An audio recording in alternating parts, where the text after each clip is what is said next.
Yun, ito short. Ito yung salarin mga ka-timing. Okay, ayan, malapit na siyang ma-full charge. Alright.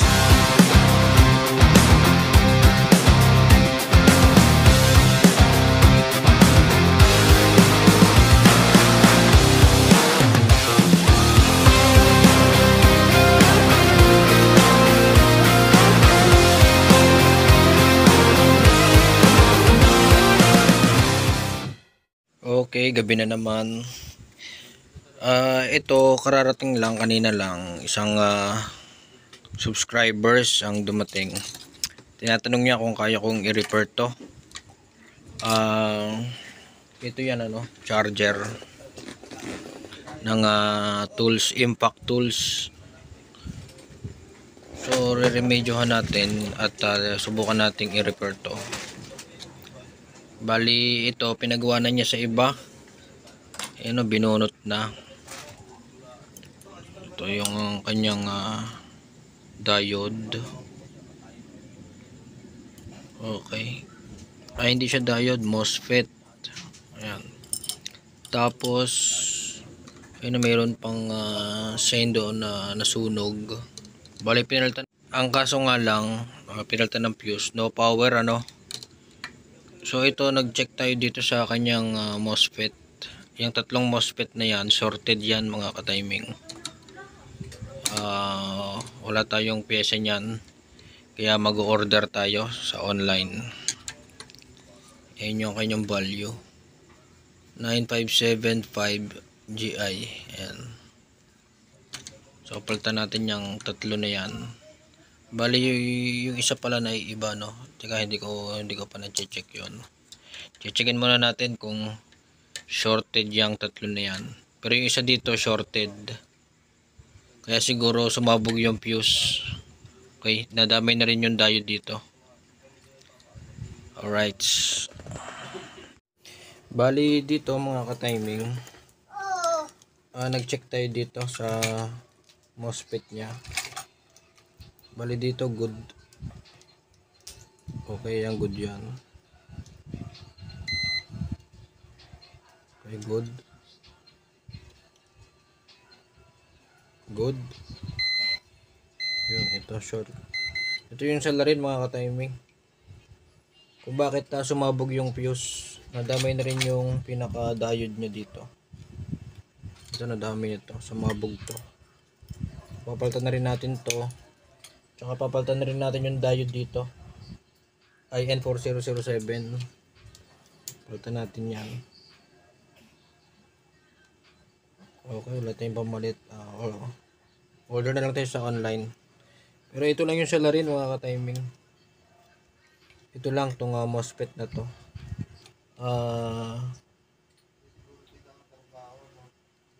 Isa siyang uri ng diode mga ka-timing, hindi pala siya MOSFET. Ayan. Ito mga ka-timing isa siyang uri ng diode. Ayan, akala natin MOSFET to. Ayan HBR 10200S. Isang uri siya ng diode. Ito. Palitan natin to. Alright. 3 days later. Okay mga ka-timing, ito na yung order na dumating para dito sa ating charger ng ating impact. So binuksan ko na to at dinoble check. Bali ito yung model number niya, 10N60. Tapos yung kanyang diode, mas pinaliit siya mga ka-timing. Ito yung 10N60. Tapos yung diode, ayan mas pinaliit. Ito yung old stock. Ayan, old stock nya, HBR na 1060. Okay, subukan natin to kasi mas pinaliit siya, pero same yung kanyang trabaho. Alright, same yung trabaho nito. HBR 10200S. Ayan.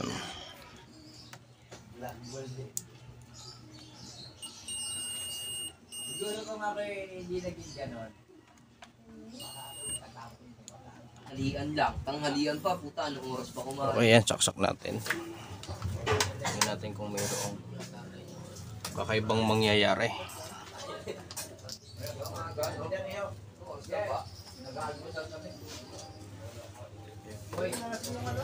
Ayan, so mayroon siyang indicator. Tapos tingnan natin kung mayroong output.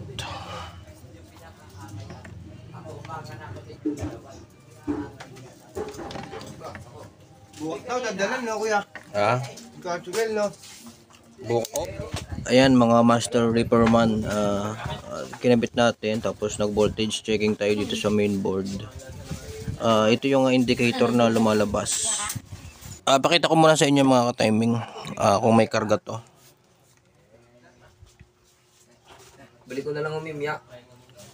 Ayan mga ka-timing, drain na drain yung pinaka battery. So subukan natin i-charge tapos mimya atin natin kung mayroong voltage reading. Okay. Bintana, walang welding. Bintana. Sa dating nilipatan. Ayaw muna ng bahay niya. Bakit ang nagbintana? Kayo nga ayaw. Ayan, saksak na natin siya mga ka-timing. Okay, ayan, meron siyang indicator. Tapos, ayan, meron siyang indicator na charging. Hindi ko matanggap yung putang. Okay, titingnan natin mamaya kung all goods na yung pinalit natin. Bali, ito yung pyesa yung pinalit natin. Tapos, nagpalit tayo ng diode IN4007.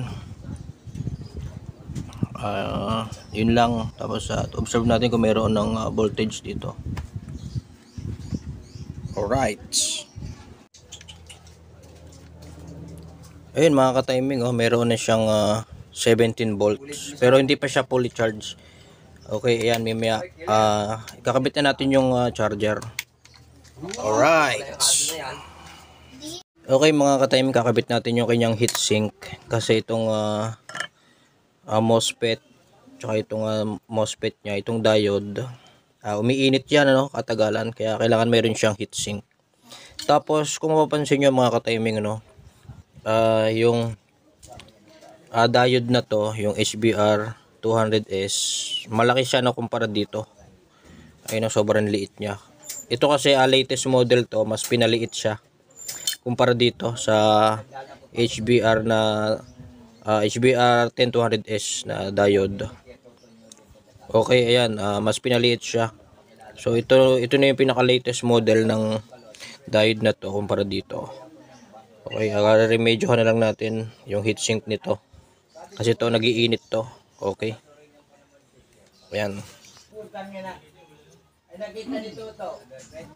Sabi nito to. Tol, nakay! Ginawa ko ng starter press. Ako, ginawa ko ng voltage.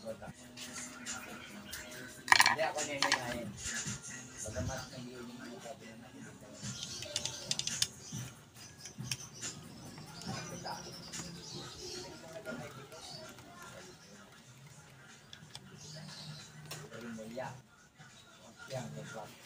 Okay na, ito na mga master repairman.